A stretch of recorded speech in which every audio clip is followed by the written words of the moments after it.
We know this. We know the drill, right? Chapter 10. Outside in the valley again, the sky is still limited by the bluffs on either side of the river, but they are closer together and closer to us than they were this morning. The valley is narrowing as we move toward the river source. We're also at a kind of beginning point in the things I'm discussing, at which can at last start to talk about Phaedrus's break from the mainstream of rational thought and pursuit of the ghost of rationality itself. There was a passage he had read and repeated to himself so many times it survives intact.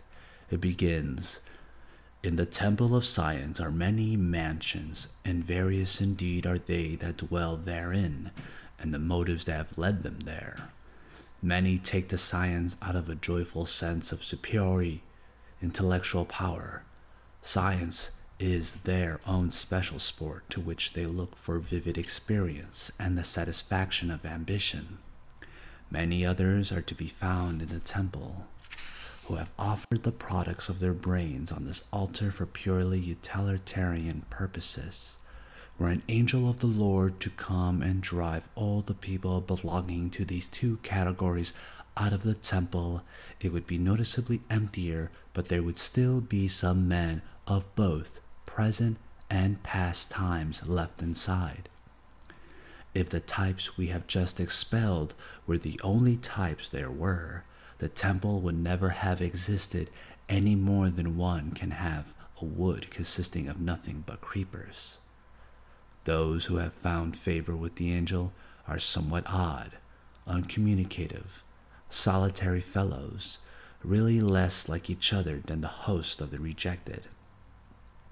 What has brought them to the temple? No single answer will cover. Escape from everyday life with its painful crudity and hopeless dreariness, from the fetters of one's own shifting desires. A finely tempered nature longs to escape from his noisy, cramped surroundings into the silence of the high mountains, where the eye ranges freely through the still, pure air and fondly traces out the restful contours apparently built for eternity. The passage is from 1918 The passage is from a 1918 speech by a young German scientist named Albert Einstein. Phaedrus had finished his first year of university science at the age of 15. His field was already biochemistry, and he tended to specialize at the interface between the organic and inorganic worlds now known as molecular biology. He didn't think of this as a career for his own personal advancement. He was very young, and it was a kind of noble, idealistic goal. The state of mind which enables a man to do work of this kind is akin to that of the religious worshipper or lover. The daily effort comes from no deliberate intention or program, but straight from the heart. If Phaedrus had entered science for ambitious or utilitarian purposes, it might never have occurred to him to ask questions about the nature of a scientific hypothesis as an entity in itself. But he did ask them, and was unsatisfied with the answers. The formation of hypotheses is the most mysterious of all the categories of scientific method.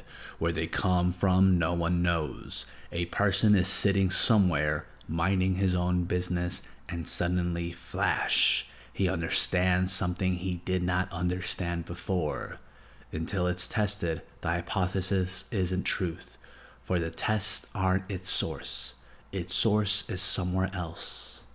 Einstein had said, "Man tries to make for himself, in the fashion that suits him best, a simplified and intelligible picture of the world. He then tries to some extent to substitute this cosmos of his for the world of experience, and thus to overcome it, he makes this cosmos and its construction the pivot of his emotional life, in order to find this way the peace and serenity which he cannot find in the narrow whirlpool of personal experience. The supreme task is to arrive at those universal elementary laws from which the cosmos can be built up by pure deduction. There is no logical path to these laws, only intuition, resting on sympathetic understanding of experience, can reach them. Intuition, sympathy, strange worlds for the origin of scientific knowledge. A lesser scientist than Einstein might have said, but scientific knowledge comes from nature. Nature provides the hypotheses. But Einstein understood that nature does not. Nature provides only experimental data. A lesser mind might then have said, well then, man provides the hypotheses. But Einstein denied this too. Nobody, he said, who has really gone into the matter will deny that in practice the world of phenomena uniquely determines the theoretical system, in spite of the fact that there is no theoretical bridge between phenomena and their theoretical principles. Phaedrus's break occurred when, as a result of laboratory experience, he became interested in hypotheses as entities in themselves. He had noticed again and again in his lab work that what might seem to be the hardest part of scientific work, thinking up the hypotheses, was invariably the easiest. The act of formally writing everything down precisely and clearly seemed to suggest them. As he was testing hypothesis number 1 by experimental method, a flood of other hypotheses would come to mind, and as he was testing these, some more came to mind, and he was testing these, still more came to mind, until it became painfully evident that as he continued testing hypotheses and eliminating them or confirming them, their number did not decrease. It actually increased as he went along. At first, he found it amusing. He coined a law intended to have the humor of a Parkinson's law that the number of rational hypotheses that can explain any given phenomenon is infinite. It pleased him never to run out of hypotheses. Even when his experimental work seemed dead end in every conceivable way, he knew that if he just sat down and muddled about it long enough, sure enough, another hypothesis would come along. And it always did. It was only months after he had coined the law that he began to have some doubts about the humor or benefits of it. If true, the law is not a minor flaw in scientific reasoning. The law is completely nihilistic. It is catastrophic logical disproof of the general validity of all scientific method. If the purpose of scientific method is to select from among a multitude of hypotheses, and if the number of hypotheses grows faster than the experimental method can handle, then it is clear that all hypotheses can never be tested. If all hypotheses cannot be tested, then the results of any experiment are inconclusive, and the entire scientific method falls short of its goal of establishing proven knowledge. About this, Einstein had said, evolution had shown that at any given moment, out of all conceivable constructions, a single one has always proved itself absolutely superior to the rest. And let it go at that. But to Phaedrus, that was an incredibly weak answer. The phrase, at any given moment, really shook him. Did Einstein really mean to state that truth was a function of time? To state that would annihilate the most basic presumption of all science. But there it was, the whole history of science, a clear story of continuously new and changing explanations of old facts. The time spans of permanence seems completely random. He could see no order in them. Some scientific truths seem to last for centuries, others for less than a year. Scientific truth was not dogma, good for eternity, but a temporal quantitative entity that could be studied like anything else. He studied scientific truths, then became upset even more by the apparent cause of their temporal condition. It looked as though the time spans of scientific truths are an inverse function of the intensity of scientific effort. Thus, the scientific truths of the 20th century seem to have a much shorter lifespan than those of the last century because scientific activity is now much greater.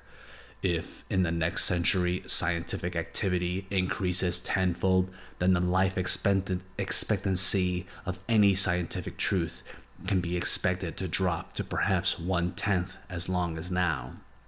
What shortens the lifespan of the existing truth is the volume of hypotheses offered to replace it. The more the hypotheses, the shorter the time span of the truth. And what seems to be causing the number of hypotheses to grow in recent decades seems to be nothing other than scientific method itself. The more you look, the more you see.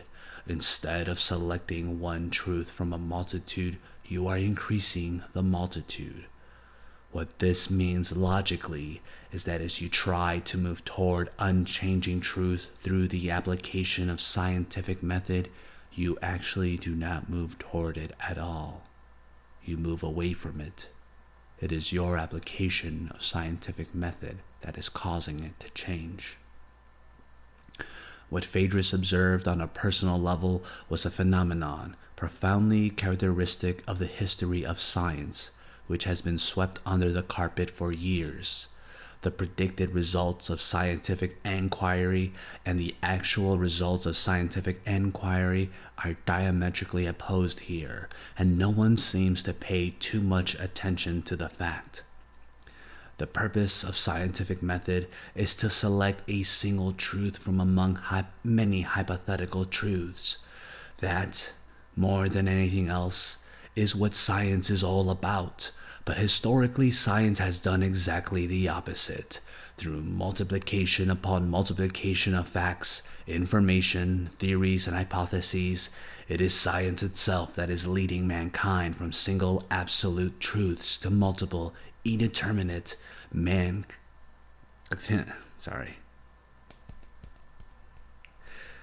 Through multiplication upon multiplication of facts, information, theories, and hypotheses, it is science itself that is leading mankind from single absolute truths to multiple indeterminate relative ones. The major producer of the social chaos, the indeterminacy of thoughts and values that rational knowledge is supposed to eliminate, is none other than science itself. And what Phaedrus saw in the isolation of his own laboratory work years ago is now seen everywhere in the technological world today. Scientifically produced anti-science. Chaos. It's possible now to look back a little and see why it's important to talk about this person in relation to everything that's been said before concerning the division between classic and romantic realities and the irreconcilability of the two. Unlike the multitude of romantics who are disturbed about the chaotic changes science and technology force upon the human spirit, Phaedrus, with his scientifically trained classic mind, was able to do more than just wring his hands with dismay or run away or condemn the whole situation with broadside without offering any solutions. As I've said, he did in the end offer a number of solutions, but the problem was so deep and so formidable and complex that no one really understood the gravity of what he was resolving, and so failed to understand or misunderstood what he said. The cause of our current social crisis, he would have said, as a genetic defect within the nature of reason itself, and until this genetic defect is cleared, the crisis will continue. Our current modes of rationality are not moving society forward into a better world. They are taking it further and further from that better world. Since the Renaissance, these modes have worked. As long as the need for food, clothing, and shelter is dominant, they will continue to work. But now that for huge masses of people these needs no longer overwhelm everything else, the whole structure of reason handed down to us from ancient times is no longer adequate. it begins to be seen for what it really is, emotionally hollow, aesthetically meaningless, and spiritually empty. That today is where it is at and will continue to be at for a long time to come. I have a vision of an angry, continuing social crisis that no one really understands the depth of, let alone has solutions to. I see people like John and Sylvia living lost and alienated from the whole rational structure of civilized life, looking for solutions outside that structure, but finding none that are really satisfactory for long. And then I have a vision of Phaedrus and his lone, isolated abstractions in the laboratory, actually concerned with the same crisis but starting from another point, moving in the opposite direction. And what I'm trying to do here is put it all together. It is so big, and that's why I seem to wander sometimes. No one that Phaedrus talked to seemed really concerned about this phenomenon that so baffled him. They seemed to say, "We know scientific method is valid, so why ask about it?" Phaedrus didn't understand this attitude, didn't know what to do about it, and because he wasn't a student of science for personal or utilitarian reasons, it just stopped him completely. It was as if he were contemplating that serene mountain landscape Einstein had described, and suddenly between the mountains had appeared a fissure, a gap of pure nothing, and slowly and agonizingly, to explain this gap, he had to admit that the mountains, which had seemed built for eternity, might possibly be something else, perhaps just figments of his own imagination. It stopped him. And so Phaedrus, who at the age of 15 had finished his freshman year of science, was at the age of 17 expelled from the university for failing grades. Immaturity and inattention to studies were given as official causes. There was nothing anyone could have done about it, either to prevent it or correct it. The university couldn't have kept him on without abandoning standards completely. In a stunned state, Phaedrus began a long series of lateral drifts that led him into a far orbit of the mind, but he eventually returned along a route we are now following, to the doors of the university itself. Tomorrow, I'll try to start on that route. At Laurel, in sight of the mountains at last, we stop for the night. The evening breeze is cooled now. It comes off down the snow. Although the sun must have disappeared behind the mountains an hour ago, there's still good light in the sky from behind the range. Sylvia and John and Chris and I walk up the long main street in the gathering dusk and feel the presence of the mountains even though we talk about other things. I feel happy to be here and still a little sad to be here too. Sometimes it's a little better to travel than to arrive. Wow. And that was chapter 10. That was cool. Let me just take a quick look at how long chapter 11 is.